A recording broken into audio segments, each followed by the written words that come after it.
6.7, probability and odds. Lots of vocabulary in this section. If you don't know vocabulary, you're going to have trouble. Okay? So, first piece of vocabulary is outcomes. Outcomes are your possible results of an experiment. Okay? Outcomes are your possible results of an experiment. If we are going to, you use this a lot in science. Okay? Outcomes are your possible results of an experiment. An event is an outcome or a collection of outcomes. So if it says something like this event took place, that means it has outcomes or it has a collection of outcomes, a collection of data. Okay?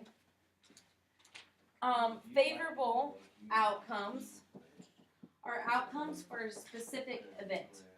So, you guys ever heard like on TV when they talk about gambling or something like that and they say it's in favor, in basketball and in football a lot of times they'll say the odds are in favor by +3 or what, you know what I mean? That's what this is, favorable outcomes, okay?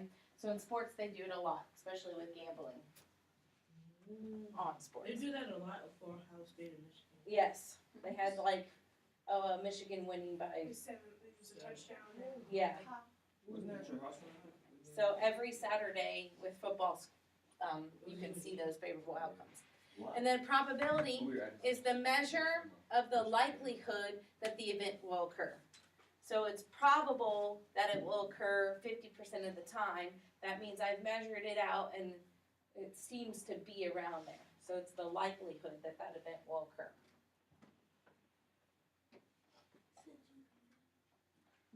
Give you a second to write all those down. And then we will move on. I'll take it.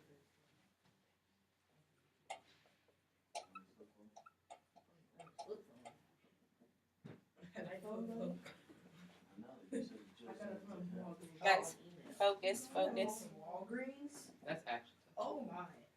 That's terrible. When are you going to see that stuff where I was at Walmart? What? Where are you listening from? Okay, so then you have something called the probability of an event. Okay? The probability of an event is represented with P of that event. Okay? P parentheses event, which means the probability of that event occurring. Okay? Is the number of favorable outcomes, which is the outcomes for a specific event, over the number of possible outcomes. Okay? So it's the number of favorable over the number of possible. The probability of an event is the number of favorable outcomes over the number of possible outcomes. You're going to have to know the difference between those things, okay? Because experimental probability is different. So probability of an event is the number of favorable outcomes over the number of possible outcomes, okay? Number of favorable over the number of possible.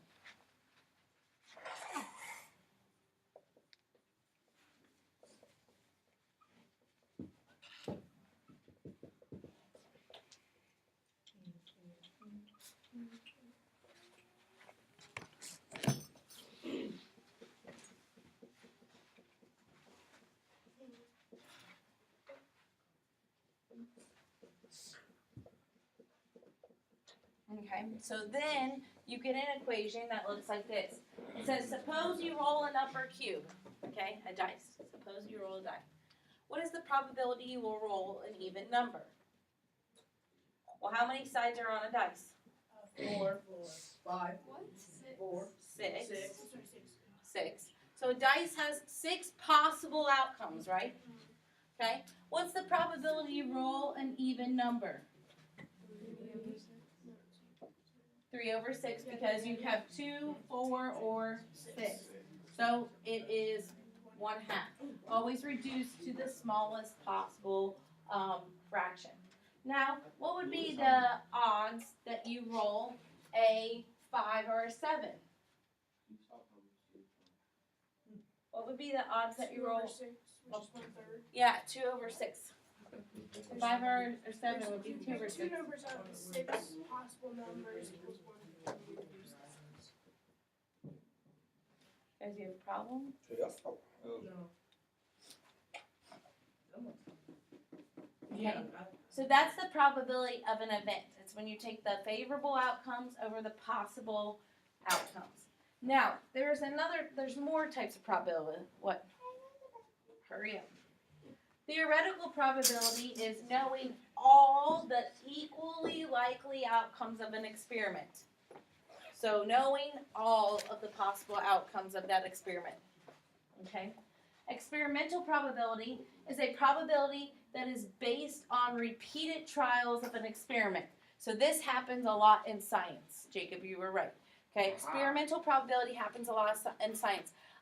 When they want to go test new drugs, like cancer drugs or like chemo treatments, they'll put people into an experimental drug. Okay, and a lot of times what they do with that is, if you qualify for that experimental drug, then all your health bills are paid for because they don't know if it's going to work or not. Okay, and they'll play with their groups. They'll say, okay, this group only had this drug and was exposed to hospital setting and nothing else. This group had this drug and was able to go home and do whatever. What were the outcomes that took place? Does the drug work the same in both types of events? What? They could. That's what you do when. But listen, Jacob, when you have cancer. Also, they test on actual cancer. They test on like real cancer patients or real patients that struggle with diabetes or real patients. And so when nothing else is working and you can't afford medical bills, sometimes that's like the best option, right? So they'll experiment with stuff like that and different things. Stop. And they'll have different types of categories. Now, experimental probability is the probability of an event, okay? It's the number of successes over the number of trials. So the number of, yes, we got this right, over the number of how many we experimented on. Okay? Number of success over number of trials. Okay? So here we're going to have a few word problems. The first one says, a miniature golf course offers a free game to golfers who make a hole-in-one on the last hole. Last week, 44 out of 256 golfers made a hole-in-one on the last hole. Find the experimental probability that a golfer makes a hole-in-one on the last hole. Emma, what's experimental mean? I have to do what over what?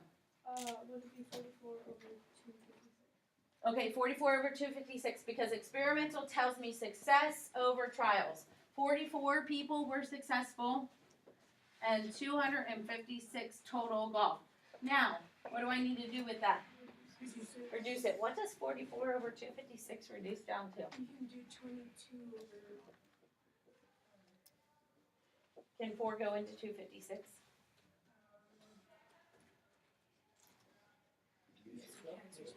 So I get 11 over 64. Can anything go into those? No.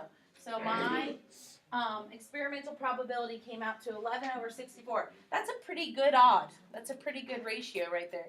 Because 11 over 64 is like it's like 17% of the people. That's probably an easy golf course. Yeah, that's probably an easy golf course. You're right.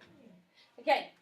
Then we have this. It says, today you attempted 50 free throws and made 32 of them. Whoa. That's pretty good, right? Yeah. Okay. Use experimental probability to predict how many free throws you will make tomorrow if you attempt 75. Jason, I you know? It would be 32 over 50. Okay, 32 over 50. And X over 75. Good, and X over 75. Yes, beautiful. And then how do we solve this from there? Cross multiply. So I get 50x equals, and what's 75 times 32? Ooh. 2,400.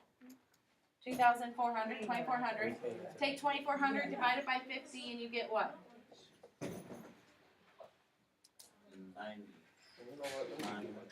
24 divided by 50. 2,400 divided by 50. 38. 48. Whoa. So you are predicted that if you take 75 foul shots, you'll make 48 of them. That is a pretty good free throw percentage right there, yes? That's a 64% free throw percentage. Pretty decent. Pretty decent. Okay. Now, last thing, and I have to put up part B. What are the odds against change?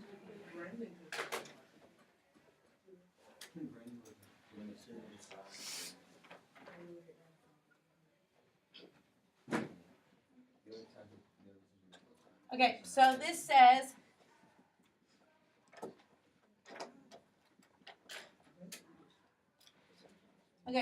suppose you randomly choose a number between 1 and 20. Okay? 1, 2, 3, 4, 5, 6, 7, 8, 9, 10, 11, 12, 13, 14, 15, 16, 17, 18, 19, 20. Okay? What are the odds in favor of choosing a prime number? What are the what? What's a prime number? A number that can't be divided by singular. Just by itself or Half. one. Okay, so we need to know what are the odds in favor. In favor means for. What are the odds that we are going to choose a prime number? First of all, we have to decide how many prime numbers are between 1 and 20, yes? Yes. Okay, so how many numbers? 5, 7, 9. No, I'm giving Okay, wait a second. You're giving me a list. What was your list? Start over. 11. 1, 1, 3, 7, 5, 5, 7, 11, 13, 13, 17, 17, 19. no, We 19. forgot to give it to Okay, what did we forget? 2. Two. 19's not one Wait, of 2? them. I thought it was even. No, 2 is a prime number though.